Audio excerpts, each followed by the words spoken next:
Hello everyone and welcome back to my channel Edmond Mindaros at another GCash tutorial. Ang pag-uusapan natin at i-guide ko kayo on how to enable or turn on NFC permissions tap to pay on GCash. So ang next step ay kailangan lang natin i-open natin GCash applications and then i-click mo lang yan.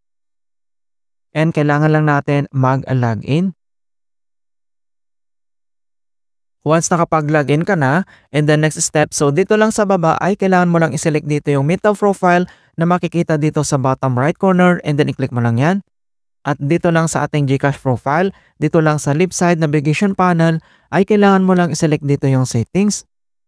And then dito sa settings, underneath dito sa security, ay kailangan mo lang i-select dito yung NFC. So makikita mo dito na naka-disable siya. So kailangan natin yan i-turn on or enabled.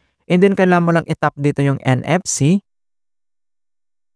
And then dito naman another tab mga kaibigan na enable NFC. And then makikita mo na dito yung kanyang button. So kailangan natin itong enable dito sa right corner. So toggle on lang natin. And then pop up itong default wallet applications. So dito ay pwede kang mag-select din dito kapag gusto mong gamitin si Google Wallet, PayPal, RCBC or other NFC services. So i-select mo lang dito yung GCash. Ayan, so once na-select mo na yung GCash and then back lang tayo.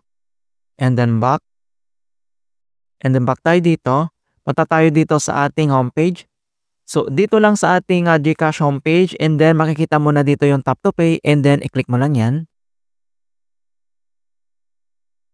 Alright, so next time, just open your app and tap your phone. Alright, so ganun lang po kasimple mga kaibigan. So pwede na natin gamitin ito yung ating NFC permissions dito sa GCash.